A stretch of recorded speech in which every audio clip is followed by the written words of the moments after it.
Vamos a continuar con nuestros conceptos básicos de epidemiología aplicados en inocuidad de alimentos y vamos a analizar algunos otros componentes que son fundamentales, son vitales para ser incorporados en el análisis de riesgo, como mencionaba, ya sea cualitativo o cuantitativo. Los conceptos epidemiológicos básicos van a ser prioritarios en el desarrollo de un análisis de riesgo. Especialmente hay un punto que sobresale entre otros y que es las actividades de vigilancia epidemiológica. ¿Por qué es importante? La vigilancia epidemiológica es uno de los puntos más importantes que debemos considerar dentro del análisis de riesgo, ya sea de tipo cualitativo o cuantitativo, porque los resultados obtenidos de la vigilancia nos van a permitir entender y evaluar cuál es el comportamiento de un determinado agente etiológico en el medio ambiente, en la población susceptible, los huéspedes, el hospedario, y las características de ese agente etiológico dentro de esa interacción de la tríada epidemiológica. Con fines de inocuidad alimentaria es importante demostrar, en algunos casos, cuando así es procedente, que un determinado agente etiológico está ausente en el alimento procesado o en el alimento terminado. Es decir, demostrar la ausencia de la infección o de la enfermedad, ¿sí?, en una población humana, animal o vegetal, pero también demostrar la ausencia de contaminación en un alimento procesado, un alimento terminado, especialmente aquellos que son para consumo humano, incluyendo los de exportación. Pero también nos permite la vigilancia detectar la posible aparición, es decir, la introducción de una nueva enfermedad o una enfermedad reemergente, y aquí el objetivo es detectarla de forma oportuna y rápida, ¿sí?, de forma temprana. Esto va a aplicar también porque para aquellas enfermedades en las cuales tenemos la presencia de una determinada agente etiológico en la población expuesta, susceptible, que se esté manteniendo en un ciclo constante, con algunos incrementos y decrementos, poder determinar cuál es la distribución temporal y o espacial de esta infección, de esta enfermedad, e incluso de la contaminación de determinados elementos. En términos generales, nos permitirá la vigilancia demostrar la ausencia de infección, de enfermedad o de contaminación. Detectar la aparición de la infección, de la enfermedad o de la contaminación de alimentos de manera rápida y oportuna. O de aquellos agentes etiológicos que están presentes, que son endémicos, poder identificar cómo están distribuidos desde el punto de vista temporal o espacial con fines de prevención, control y, en su caso, erradicación. El objetivo de la vigilancia, en términos generales, entonces, se reduce a evitar el ingreso, el establecimiento y la diseminación de enfermedades y plagas que incluso pueden ser relacionadas con lineamientos internacionales desde el punto de vista de salud pública, de salud animal o de sanidad vegetal.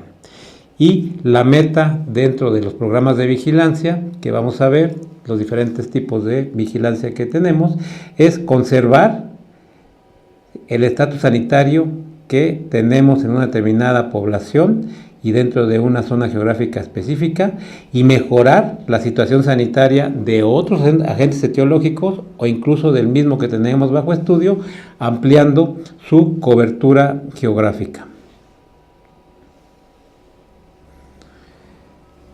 La vigilancia epidemiológica podemos dividirla de manera que las actividades se manifiesten de una forma inmediata y mediata.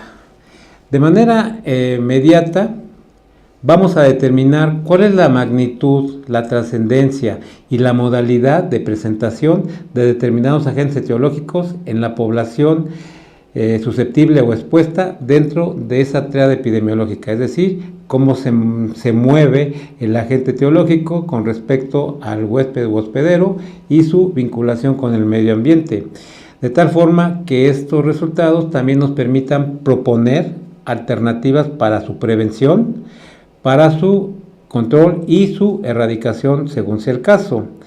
De tal forma que las medidas que vamos a aplicar en ese sentido tendrán que ir jerarquizadas conforme al agente etiológico a estudiar.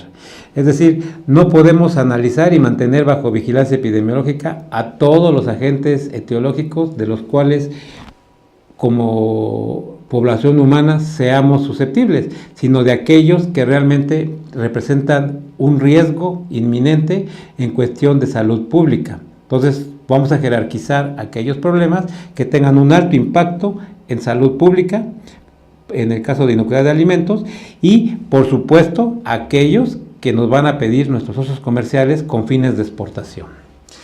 Esto nos va a permitir entonces tener información oportuna, veraz, adecuada, ¿sí?, para caracterizar estos padecimientos de manera temporal y espacial en base a los objetivos que persigamos, que desde el punto de vista de inocuidad de los alimentos es que estos no vayan contaminados con agentes patógenos de importancia en salud pública.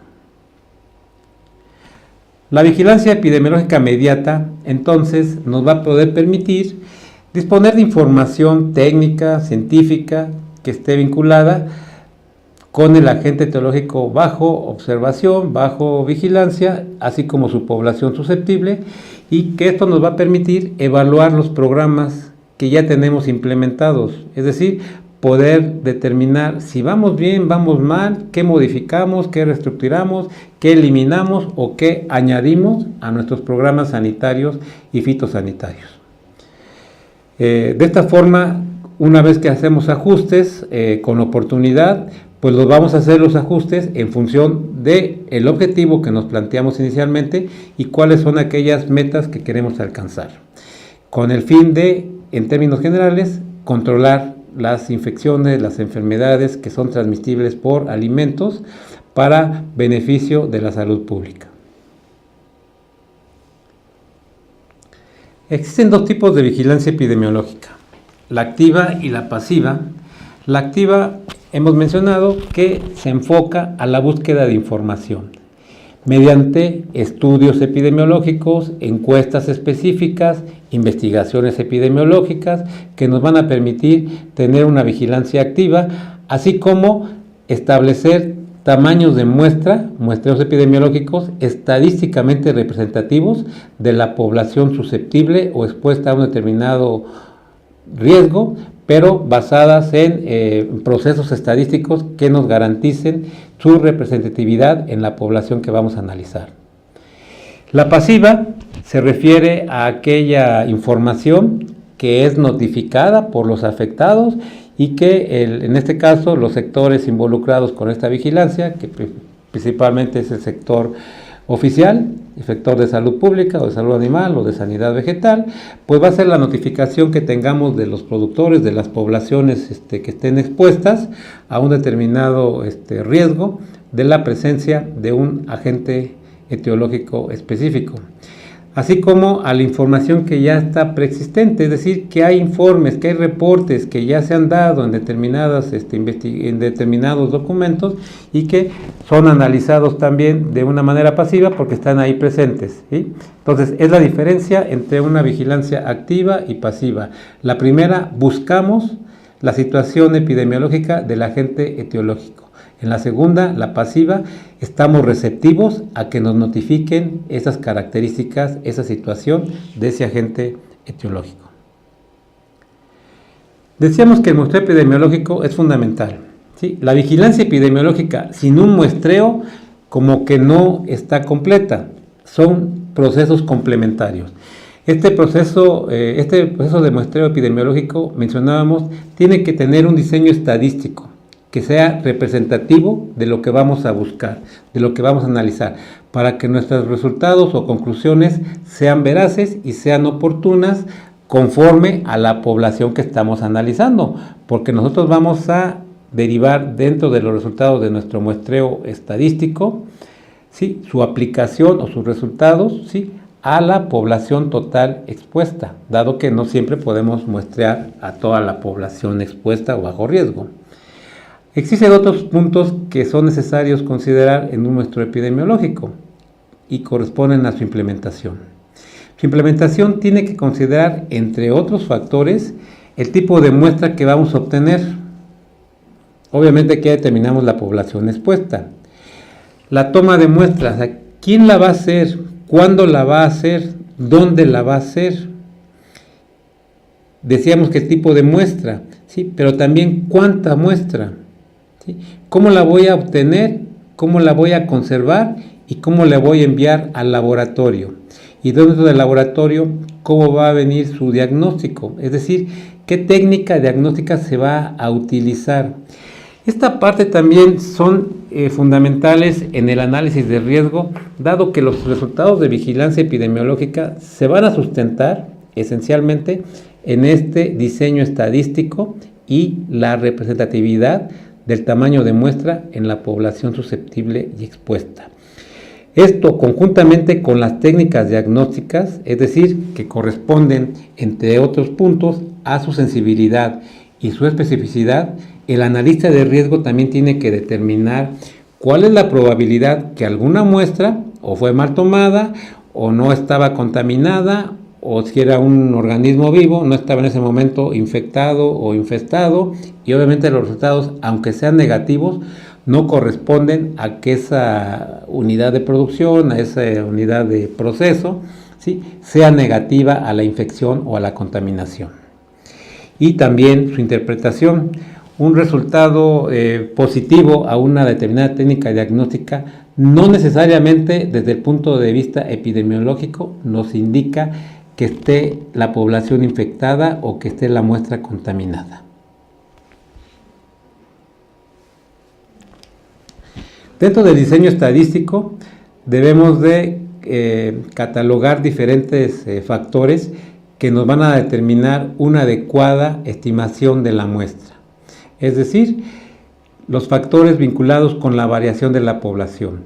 La población bajo estudio, ¿qué tanto va a variar en cuanto a su tamaño, su diversidad, su exposición? Y todo esto va en función de las características que ya vimos del huésped o hospedero.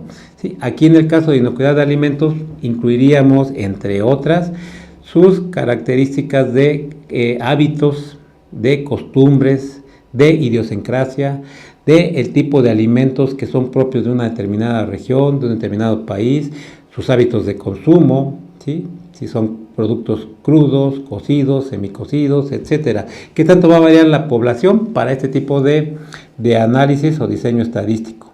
La precisión de la estimación, ¿sí?, es decir, ¿qué datos estadísticos voy a vertir en esta fórmula para poder determinar esa precisión de la estimación que yo quiero alcanzar, el nivel de confianza que yo quiero obtener de esos resultados? Los niveles de confianza que generalmente se manejan son iguales o arriba del 95% para que tenga un sustento estadístico confiable.